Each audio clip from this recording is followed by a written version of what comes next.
Nusantara sengaja dibodohkan, dimiskinkan. Anehnya, banyak kiai-kiai Nusantara yang ikut mendukung program pembodohan dan pemiskinan itu. Saya pesan kepada para kiai-kiai pengasuh pondok pesantren, jangan mencetak budak-budak baru di negeri ini. Mohon maaf, sekelas kakang saya, Buya Yahya, tolong. Kalau pentolannya Al-Bahjah sudah dipegang kepalanya, bimbinannya, alam bawah sadar, alam sadarnya, alam pikirannya, terus mau jadi apa santri-santri binaannya? Paling-paling menusanya ya akan jadi budak yang sama. Mohon maaf.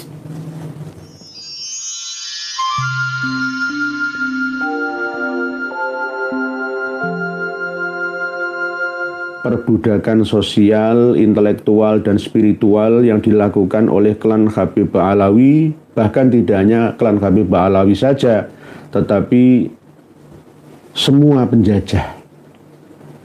Sejak dulu kala sampai sekarang ini masanya. Kita akan menguatkan generasi kita.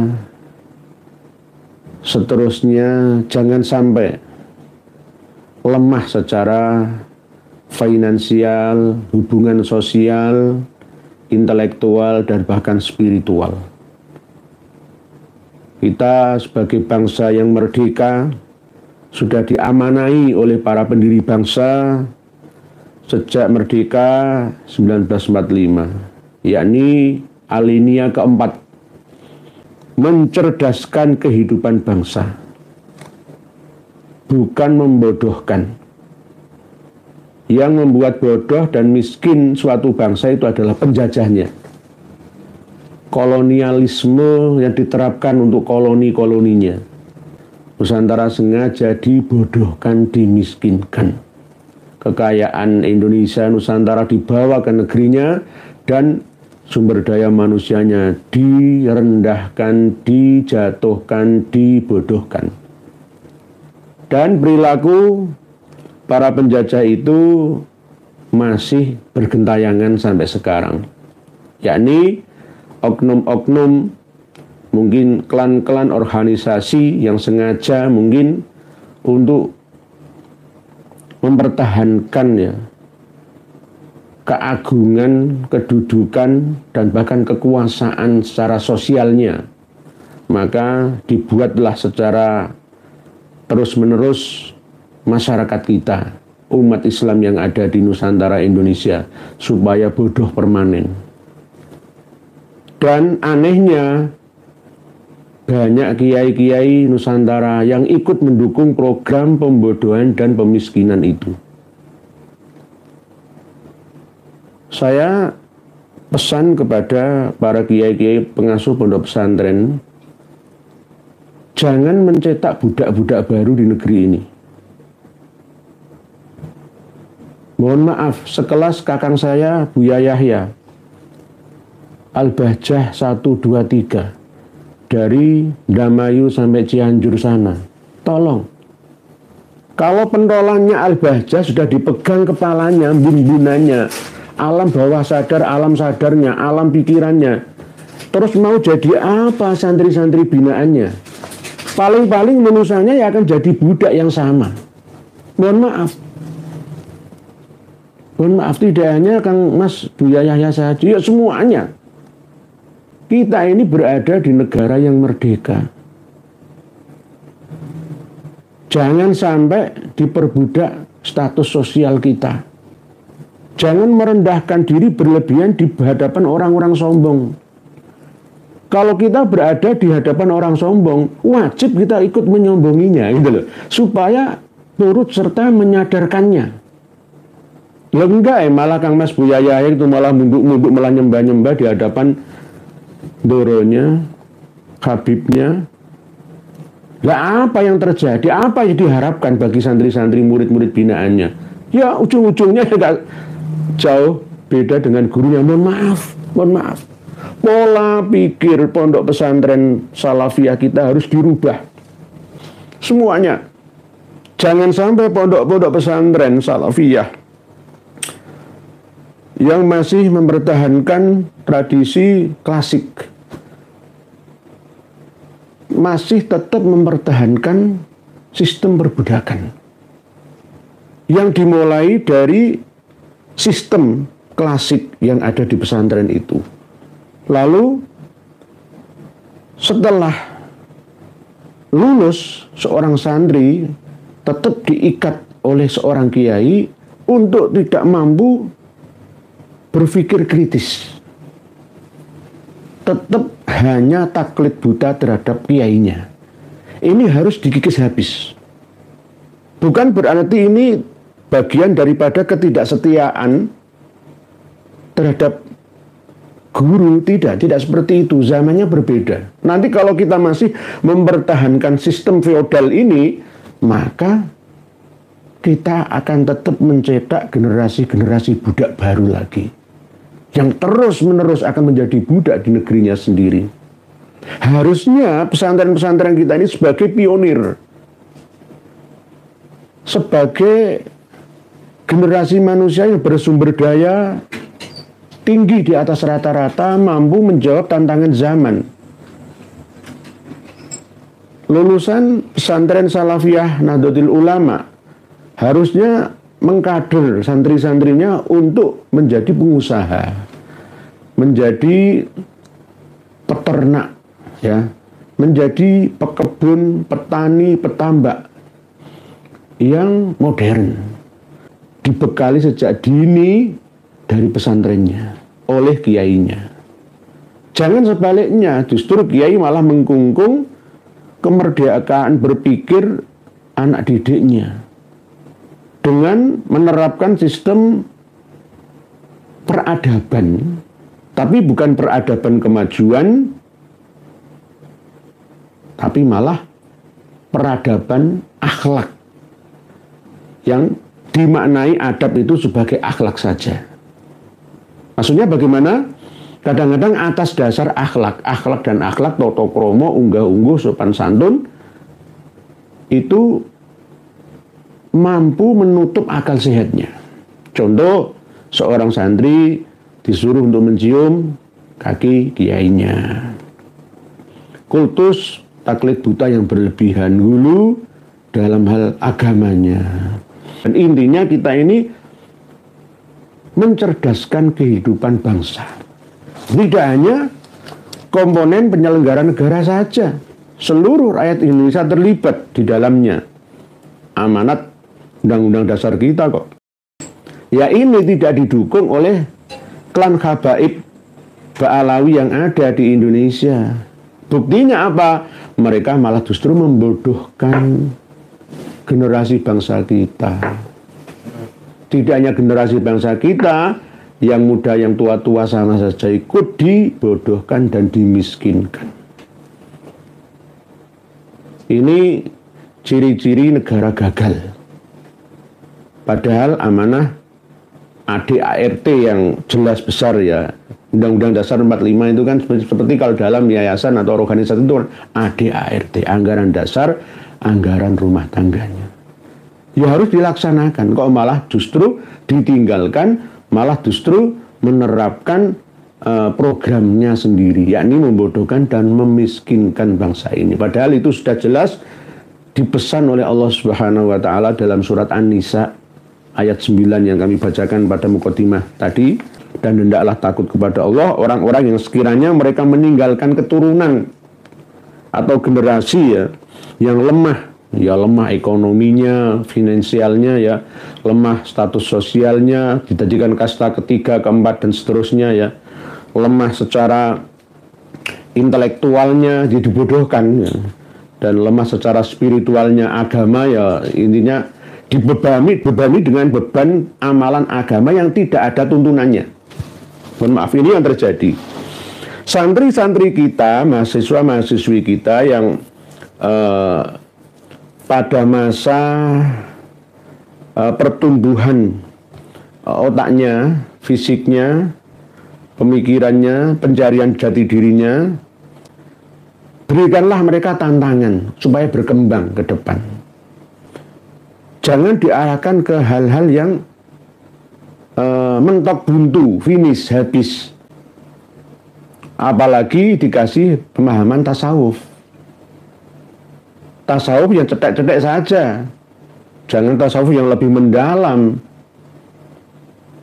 Jadi belum saatnya sufi sudah dikasih paham tasawuf. Akhirnya berhenti. Apalagi ditakut-takuti, al-kualati, orang dapat syafaati, wis nggak diakui durian pengikut cucu Nabi dan seterusnya. Apalagi di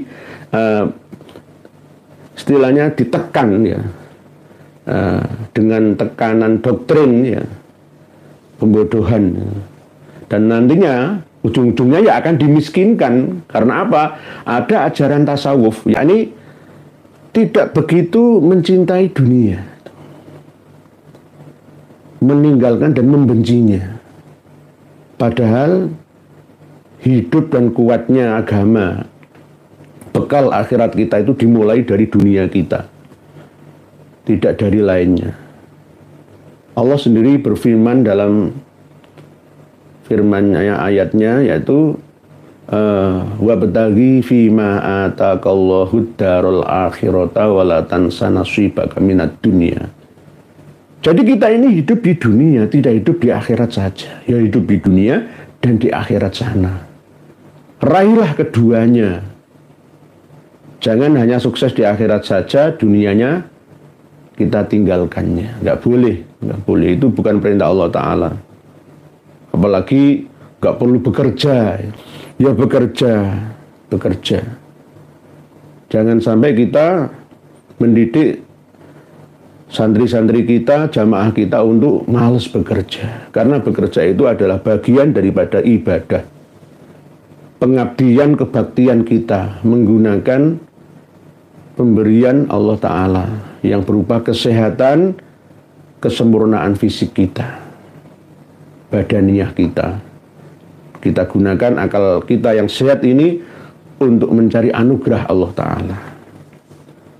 Jadi jangan ditiru doktrin-doktrin tasawuf yang diterapkan, misalkan sekelas Al-Hikam misalkan. Oke, nanti kalau sudah cukup usia di atas 40 tahun ya, mendekati kematangan spiritualnya, kejiwaannya. Tetapi kalau masih kecil-kecil ya jangan dikasih pemahaman tentang ilmu Al-Hikam Ibnu Athaillah As-Sakandari. Nanti semangat kerjanya lemah, rendah. Dulu saya pernah merasakannya gitu loh. Apalagi ketika hanya mempelajari agama saja, tanpa mengimbanginya dengan pemahaman sains ya, dan teknologi yang ada, maka kita akan semakin sempit dan terjepit dalam wawasannya. Yakni tidak mampu bersaing dalam persaingan global hidup di dunia. Oleh sebab itu, pondok-pondok pesantren yang ada jangan terlalu mengekang ya anak didiknya. Harus berpakaian jubah, gamis ke Arab-Araban dan pakai kopiah Arab Saudi. Arab Saudi sana itu nggak ada seperti itu, nggak ada. Kok malah di sini gue nemen. Kalau mau pakai ya oke, pas Jumatan saja. Pas Jumatan saja. Kalau pas sekolah itu ya jangan lah. Ya pakai seragam-seragam ya, pramuka, ya seragam merah putih itu malah tambah lebih bagus ya. Batik-batik jadi khas kita. Ya. Saya sebenarnya kurang setuju. Pondok-pondok pesantren yang santrinya itu wajib memakai pakaian Arab itu saya itu kurang setuju sebenarnya. Mohon maaf ya, saya bukan rasis ya. Saya nggak setuju. Nanti akan jadi apa bangsa Indonesia Nusantara ini? Semua harus bergamis ala ke Arab-Araban semua, berjubah semua. Ala Timur Tengah semua. Barat Timur Tengah nggak gitu kok. Wong universitas yang ada di Qum, Iran, yang ada di Baghdad, Irak, Suriah, Mesir, Maroko, Libya, semua itu ada yang pakai jeans, ada semua nggak harus pakai pakaian-pakaian Arab. Itu orang-orang Arab sendiri itu kalau pas pesta saja itu pakai pakaian ala asli mereka ini. Tapi kalau pas waktu itu bekerja ya beda lagi. Jadi nggak usah, kita harus bisa membedakan mana itu budaya, tradisi atau agama. Jadi saya itu kurang setuju sebenarnya, mohon maaf nih. Jadi pesantren-pesantren yang mewajibkan santrinya untuk memakai pakaian ala Arab itu saya kurang setuju. Mohon maaf, saya ini bukan anti Arab, saya sendiri banyak ada jalur Arab juga, tapi saya kurang suka hal itu. Karena apa? Tidak mampu nantinya anak didik pesantren yang menerapkan sistem budaya seperti itu untuk memahami budayanya sendiri gitu loh. Akan lebih mencintai budaya luar negeri daripada budaya milik leluhur sendiri. Nah, inilah kegagalan kita pondok-pondok pesantren ini, membuat, mencetak generasi-generasi budak baru yang ada. Karena apa? Kiai-kiainya sudah dipegang oleh habaib, maka santrinya otomatis ikut semua. Wah, akan budak-budak tambahan lagi. Di sisi yang lain, habaib ini mencetak ndoro-ndoro majikan baru dari kalangan klannya sendiri. Mulai belum lahir sudah ditingkepi, lahir diselapani, kamu nak cucu Nabi nak, kamu dari ndoro nak. Jadi kalau ada anak-anak kecil Habib Alawi sudah ngomongin teratus kayak gitu ya, itu ingatkan saja. Itu gara-gara didikan orang tuanya. Masih kecil sudah jadi ndoro, ngatur-ngatur selain klannya, merasa paling tinggi derajatnya, kasta di atas semua, karena cucu Nabi kita. Ini salah asah, salah asuh, salah asih, salah asuh, salah asah. Bukan silih asah, silih asih, silih asuh, tapi salah asah, salah asih, salah asuh terhadap generasi dari klan Habaib Ba'alawi. Mendidik generasinya dengan didikan bak raja di negeri yang bukan negerinya. Ini namanya, bahasa kasarannya itu pendidikan kurang ajar. Tidak diajar dengan pendidikan yang normal, tapi pendidikan yang kurang ajar. Harus diajari dengan pendidikan yang benar. Kalau tidak, berbahaya, akan turut serta melanggengkan, membodohkan dan memiskinkan suatu bangsa, khususnya bangsa Indonesia. Kita ini sudah banyak beban utang. Sing utang ya penyelenggara negara, kita turut serta menanggung bebannya. Saya khawatir seperti Sri Lanka tahun 2019 yang lalu itu jatuh sampai 2022. Raja Paksa lari dari negaranya gara-gara di demo rakyat, gara-gara utang yang menumpuk. Tapi mulai 2023 sampai 2024 ini langsung melejit. Walaupun beban pajak dinaikkan 300% ya, tapi termasuk mampu mengejar ketertinggalannya. Sri Lanka itu, padahal Sri Lanka itu memiliki sejarah panjang perang saudara ya, antara suku atau klan Sinhala dan suku Tamil ya, Hindu Buddha. Campuran Rohingya itu ada juga. Ya, ada campuran Rohingyanya juga, tapi mampu mengejarnya. Nah, marilah kita tiru dalam hal ini seperti Cina dan Sri Lanka. Di sisi yang lain, ketimpangan ekonomi di negeri kita ini karena sistemnya sistem bukan sosialis ya, yang katanya demokratis. Tapi tetap harus membenahi kurangannya. China, Presiden Xi Jinping ya, yang ngemong jadi imam bagi 1,5 miliar rakyatnya, bertanggung jawab penuh sehingga melejit, melesat ekonominya. Pelabuhan Sri Lanka dikuasai. Ayo, pelabuhan dibeli, tol Indonesia dibeli, ayo. Pelindo dibeli semua. Naudzubillah. Bukan subhanallah, naudzubillah. Bencana bagi kita semua. Di sisi yang lain kita dibodohkan secara spiritual. Di sisi pertamanya dimiskinkan secara finansial dengan pinjol-pinjol. Ya, oleh sebab itu MUI itu kerjanya apa? Fatwa MUI, PBNU, Basul Masan, bahkanlah pinjol-pinjol riba itu. Haramkan pinjol. Menko Info tutup semua aplikasi pinjol-pinjol itu. Tutup. Itu turut serta memiskinkan anak bangsa. Padahal tugas Anda, wahai penyelenggara negara, itu turut serta mensejahterakan, memajukan kesejahteraan umum, ya termasuk kesejahteraan ekonominya, pendidikannya, ya kan semuanya, sosialnya. Dan ini yang paling penting ya bagi pengasuh-pengasuh pondok pesantren, jangan terlalu menarik biaya mahal terhadap calon santri-santrinya. Ini yang penting ya. Sekedarnya secukupnya. Sistem pendidikan kita, ilmu-ilmu yang disebar di Indonesia ini masih mengadopsi ilmu penjajah Belanda. Sing pinter bodoni sing bodoh, gitu. Bukan ayo bareng-bareng bodoh pinter gitu. Orang sukses itu orang yang mampu membuat orang lain sukses. Orang cerdas itu orang yang mampu membuat orang lain cerdas bersama. Jangan gak iso cerdas kudune aku dhewe, sampai niku apa.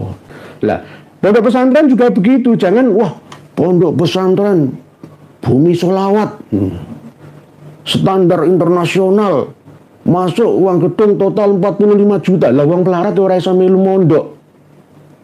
Walaupun subsidi silang sekalipun yang masuk pasti yang dipilih sesuge-suge. Berarti nanti orang yang pandai ilmu agama itu harus orang kaya saja. Orang yang nggak kaya berarti harus bodoh semua. Nah inilah yang namanya ketimpangan gitu.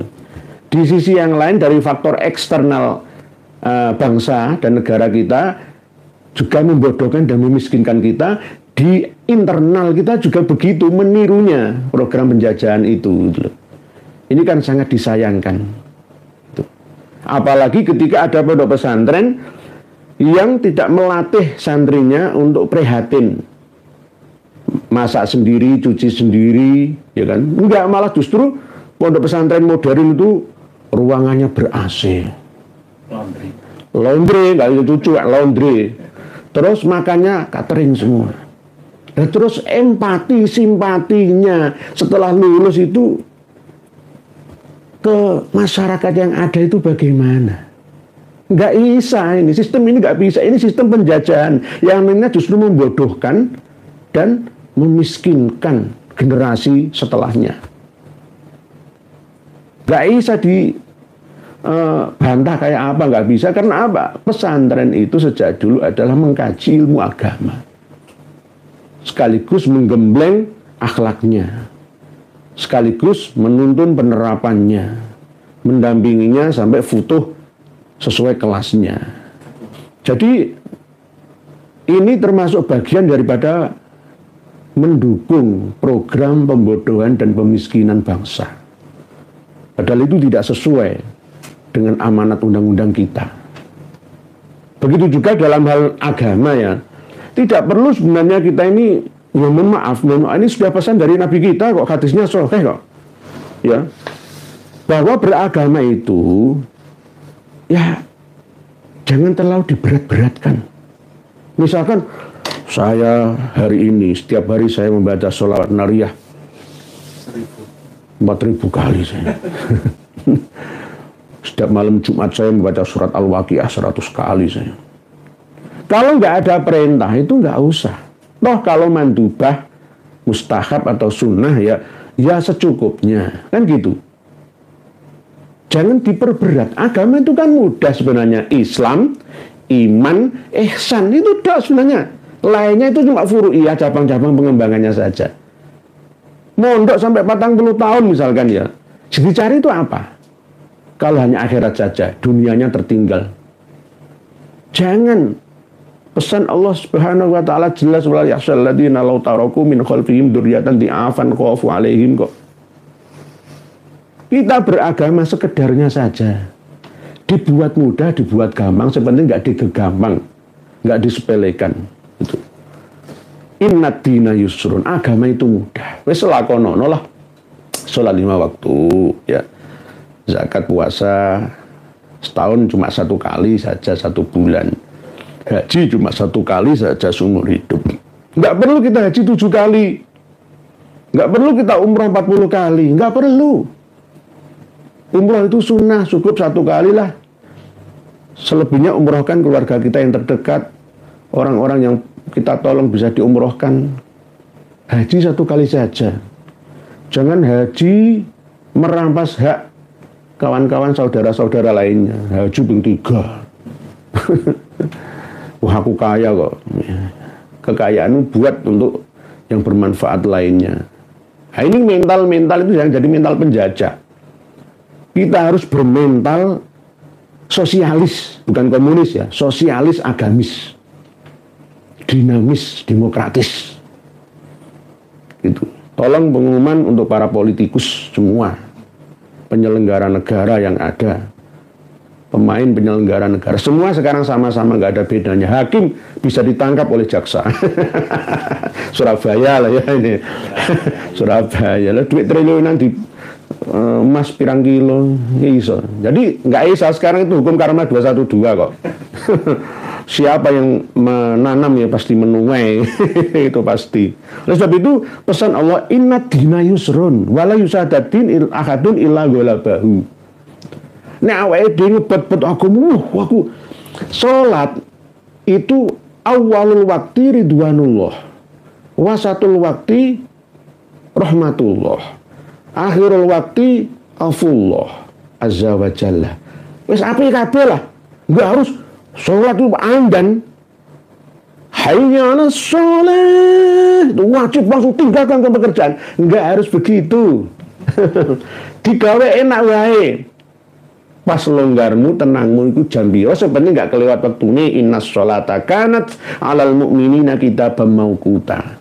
Nggak usah. Aku sholat kudu awal waktu. Oleh sebab itu pernah ada usul. Kalau bisa itu adzan subuh itu jangan di awal lah. Ya, jam 5 dan subuh itu nggak apa-apa. Ya pas wong tangi kan gitu. Atau jam 4 gitu. Biar orang yang mungkin tidurnya malam kurang gitu ya. Bisa cukup tidurnya, karena standar kesehatan tidur 24 jam itu 8 jam ya 7 jam lah ya, itu standar kesehatan. Kita harus menghargai itu loh. Karena apa? Manusia modern, negara yang mensejahterakan rakyatnya itu memiliki agenda hidup sehat sampai umur 93 tahun. Tapi di Indonesia ini katanya 77, tapi 60 sudah bertumbangan kok. 50, 56 pensiun, setelah pensiun 1 tahun sudah bertumbangan kok. Ini gara-gara apa? Sumber daya manusia kita. Oke, sudah jelas bahwa perbudakan sosial, intelektual, dan spiritual oleh Habib Alawi harus kita halangi. Harus kita tolak bersama.